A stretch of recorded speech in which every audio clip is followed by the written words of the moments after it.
I just turned 29 last weekend, and I thought I'd seen it all when it came to my family's drama. I was wrong. My name's Evan, and if you've ever had a birthday party turn into an ambush disguised as a family gathering, you'll probably understand where I'm coming from.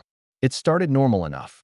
Cake on the counter, balloons my cousin's kids had tied up, the usual small talk about traffic and weather.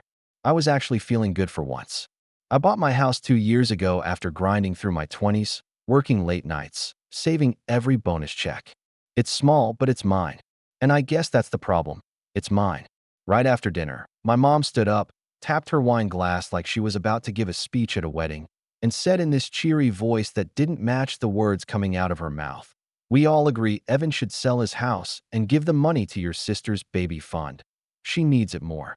I swear, for a second, I thought she was joking. Everyone laughed, except it wasn't the "this is ridiculous" kind of laugh. It was the "oh good, he's about to agree" laugh. My cousins actually clapped. My dad just smiled at me like he was proud of her for saying it. And my sister, well, she dabbed at fake tears with a napkin like she was in some bad soap opera. Inside, I felt this wave of heat run through me. Half anger, half disbelief. Who even says that out loud? I just sat there, my hand tightening around my glass. Nobody asked me. Nobody warned me. They just decided my life's work, the one thing that kept me sane, should be liquidated to bankroll my sister's life choices. "Evan," my mom said again, as if I hadn't heard her, "don't you think it's time you did something for the family? Your sister's baby is coming. She needs a proper nursery, a bigger house. It's not like you need so much space. You live alone." That last part hit me hard. I live alone because, frankly, I like my peace. But apparently, that makes me the family's ATM now. My aunt leaned over and added, "Think of it as your gift to the next generation. It's a blessing." My uncle nodded. Everyone was looking at me. I took a slow sip of my drink, trying to keep my face neutral, but inside my mind was racing. Do they seriously expect me to sell the only asset I have? Just hand over hundreds of thousands of dollars? My sister sniffled dramatically. "I can't believe you'd even hesitate," she said. "You know I've been struggling since Matt got laid off. We're barely keeping up with rent. You're comfortable. This would change everything for us." That word, comfortable, made my stomach turn. Comfortable? Sure. After skipping vacations, working overtime, eating noodles for a year just to get the down payment together. It wasn't luck. It wasn't a gift. And now they wanted me to just undo it? I glanced around the table. Not a single person looked like they thought this was outrageous. My dad raised his glass toward me. "You're the man now," he said, grinning. "Step up. Do right by your family." And that's when I realized this wasn't just a suggestion. This was a full-on intervention, staged on my birthday, in front of everyone, to pressure me into agreeing. The air felt heavy. My chest was tight, but I didn't show it. Instead, I picked up my phone, unlocked it, and scrolled to something I had saved, something I hadn't planned to share tonight. "I actually got some news this morning," I said, standing up slowly. The room went quiet, all eyes on me. My mom beamed like I was about to announce I'd do exactly what she wanted. My sister straightened up, clutching her napkin like it was a tissue in a Hallmark movie. I cleared my throat, held my phone up, and started reading out loud the message I'd gotten from the bank that morning, the one that made my heart stop when I first saw it. And the second the first sentence left my mouth, every single fork and glass in that room went completely still. "The bank is confirming the transfer of funds you requested has been completed," I read, my voice calm, almost casual. "Full amount, $428,000. Your mortgage has been paid off in full, and your house deed will be mailed to you within 5 business days." You could have heard a pin drop. My mom's smile froze on her face. My sister's fake tears dried up in an instant. My dad actually choked on his wine. And I just stood there, holding my phone, letting the words hang in the air like smoke. I didn't plan it this way. Paying off the mortgage had been a quiet goal I'd been working toward for months. I didn't expect the timing to line up like this. But in that moment, it felt like fate. "So," I said, still standing, my glass in one hand, my phone in the other, "you're asking me to sell something that's now completely mine. Free and clear. You want me to hand over nearly $500,000 because you all what? Took a vote when I wasn't here." Nobody spoke. Even the kids in the living room were quiet. My mom was the first to recover. "That's wonderful news, sweetheart," she said in that patronizing tone she uses when she's about to say something awful. "And now it's even easier. You can sell it for full value and give your sister a fresh start. I just stared at her. Did you not hear a single word I just read? My cousin Mark tried to lighten the mood with a laugh. Hey, man, think of it as an investment in family happiness. You'll be Uncle Evan, the hero. Hero, I repeated. For making myself homeless? My sister crossed her arms, the napkin crumpled in her fist now. You wouldn't be homeless, she shot back. You could rent an apartment. It's just the two of you. Me, I cut in. It's just me. And renting is exactly what I worked for years to escape. I felt my heartbeat in my ears. I wasn't usually this direct with them, but something about that moment made me snap. Do you have any idea how long I saved for that house? How many nights I stayed late at work so I could afford the payments? And you sit here, on my birthday, telling me I should sell it because you think your needs matter more than my entire future. My dad put his hands up like he was the peacemaker. Nobody's saying you have to do it, son.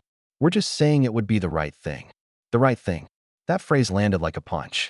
My whole life, that's been their line whenever they wanted me to fall in line, to give up a weekend, to loan someone money, to skip something I wanted so my sister could have it instead. Funny, I said slowly, sitting back down. Because the right thing never seems to go both ways in this family. That stung. I saw my mom's jaw tighten. My aunt cleared her throat, but no one said a word. The tension at the table was thick, but for once, I didn't try to smooth it over. Dinner was basically over after that. People picked at their plates in silence. A few of my cousins avoided eye contact. My sister was fuming, whispering to my mom. I could see her husband squeezing her arm under the table, probably trying to get her to calm down. When the cake finally came out, the singing was half-hearted. I blew out the candles, and the room stayed quiet. And in that silence, something clicked in my head. I realized this wasn't just a bad night. This was a pattern, and it wasn't going to stop. If I gave an inch now, they'd expect a mile every time. And that's when the first thought of revenge started forming. Not the petty kind, not yelling or slamming doors, but something bigger, smarter. I smiled to myself as I cut the cake. Thanks for coming, everyone, I said, my voice light. I'll be in touch. The look on my mom's face told me she knew something had shifted, that I wasn't going to just let this go. But she had no idea just how far I was willing to take it this time. A week passed after that birthday dinner, and I didn't hear a word from anyone. No casual texts, no memes from my cousins, nothing. It was the longest my phone had been this quiet in years. At first, I'll admit, it felt good. Peaceful even. But by day 4, my stomach started to sink. In my family, silence doesn't mean forgiveness. Silence means plotting. Sure enough, on Friday evening, my mom called. She didn't even bother with small talk. Your sister's been crying all week, she said, her voice loaded with accusation. She feels like you don't care about her or the baby. I do care, I said carefully. But I'm not going to sell my house. That's not negotiable. There was a pause on the line, just long enough to make me nervous. Well, my mom said finally, you might want to sit down for this. Your father and I have been talking, and we think we found a solution that works for everyone. We spoke to a realtor. He says you could get top market value right now if you sell quickly. It would be enough for you to help your sister and still rent a decent apartment. I actually laughed out loud. A sharp, bitter laugh that surprised even me. You what? We didn't do anything official, she said quickly, as if that made it better. We just had him look at the property online, and he said he has buyers lined up. It could close in under 60 days if you cooperate. Cooperate. Like this was some joint mission we were all on together. Mom, you don't get to cooperate me out of my own house. Her tone turned icy. You're being selfish, Evan. Your sister's about to bring a new life into this world. She's facing eviction, and you have a house you don't even need. My hand tightened around the phone. Don't even need? I said slowly. Mom, this is my home. My safe place. The only thing that's mine. I nearly worked myself into the ground to afford this, and you think I should just throw it away because my sister had bad luck? She didn't have bad luck, my mom snapped. Matt losing his job wasn't his fault. And your sister's worked hard too. She's going to be a mother. I'm happy for her, I said flatly. But I'm not sacrificing my future so she can have a baby shower with matching curtains. That earned me a cold silence, then a click as she hung up. For a moment, I just stood there, staring at the dead phone line, feeling that familiar cocktail of guilt and anger. Growing up, that was always my role, the fixer. The one who gave up his spot, stayed home from the trip, lent out his stuff. My sister was the baby, the golden child. If she cried, I was told to hand over whatever I had. But now, standing in my kitchen, looking around at the house I fought tooth and nail to buy, I felt something else rising under the anger: resolve. 2 days later, I got proof that this wasn't just talk. I came home from the grocery store and saw a car parked out front. A man in a blazer was standing on the sidewalk, taking photos of my house. I walked right up to him. "Can I help you?" He smiled politely. "Oh, you must be Evan. I'm Tom. Your parents asked me to do a quick exterior evaluation for a potential listing." I froze. "A listing?" "Yes. They said you were thinking of selling and wanted to move quickly. You have a beautiful property, should get a lot of offers." I could feel my pulse in my neck. "You need to leave. Now. And don't come back unless I call you personally." He looked startled. Of course. Sorry, I must have misunderstood." "No," I said quietly, watching him walk back to his car. "You didn't misunderstand. They did." When he drove off, I just stood there on the porch, staring at my front door. My parents had crossed a line. It wasn't just pressure anymore. They were making moves behind my back. I called my dad immediately. Why was there a realtor taking pictures of my house? I demanded. My dad didn't even sound guilty. "Oh good, he found the place." I told him to swing by when he had a minute. Without asking me. "You weren't answering our calls," he said, like that excused it. "We figured you needed a little push." A little push. My jaw clenched so hard it hurt. "If you ever send someone to my property again, I'll call the police. Do you understand me?" There was a long pause. "Evan," my dad said finally, his voice low, "don't do something you'll regret. Family comes first. We're just trying to help your sister." "Funny," I said. "It doesn't feel like you're helping anyone except her." I hung up before he could answer. That night, I barely slept. I kept pacing, walking from room to room, thinking about everything I'd given up over the years, everything I'd done to keep the peace. This house was the first thing I'd ever truly done for myself, and they were trying to take it away. By morning, the decision was made. I was done playing nice. Done being the quiet one who let everyone walk all over him. If they wanted a war over this house, they were going to get one, but on my terms. I started making phone calls. Not to the family, not yet. To a lawyer. To the bank. To a friend who worked in real estate law. I wasn't just going to protect my house. I was going to make sure they couldn't pull anything like this ever again. And as I printed out the documents later that week, reading over the words that would make it official, I felt something I hadn't felt in years: control. But then, just when I thought I was one step ahead, my sister did something that made my blood run cold. Something that took this entire situation from manipulative to dangerous, and made me realize I had to act fast before things got worse. The thing that pushed me over the edge happened the following week. I came home from work to find my mailbox stuffed with a thick envelope, not junk mail, but an official-looking letter from the county assessor's office. Inside was a form requesting authorization to initiate property valuation for sale. I didn't request anything. My stomach dropped. At the bottom of the form was a signature, my signature. Except it wasn't. My sister had forged my name. I stood there in my kitchen, envelope in hand, shaking with a mix of rage and disbelief.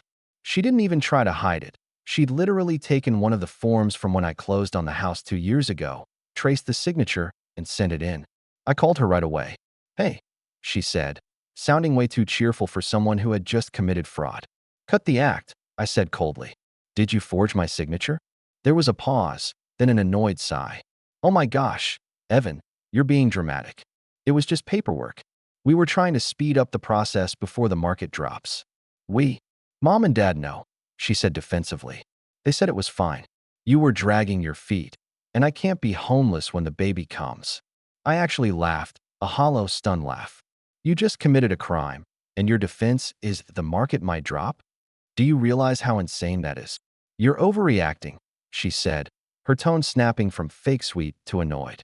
"You should be thanking me for helping you do what's right. This way we can all move on faster." That was the last straw. Move on faster. I said, my voice low. "You have no idea what's coming next. Don't call me. Don't text me. And don't set foot on my property again." I hung up, shaking, not with fear this time, but with something sharper. The next morning, I met with my lawyer. We drafted a cease and desist letter, explicitly stating that no one was authorized to act on my behalf regarding the sale or transfer of my property. We filed it with the county and attached copies of my real signature for verification. Then I had my lawyer prepare a restraining order, not just against my sister, but also a no trespass notice that legally barred anyone in my family from contacting realtors or stepping foot on my property without my permission. It wasn't cheap, but when the sheriff's deputy served those papers at my parents' house, I got a text from my cousin 5 minutes later that said simply, "Bro, what did you do? Your mom looks like she saw a ghost."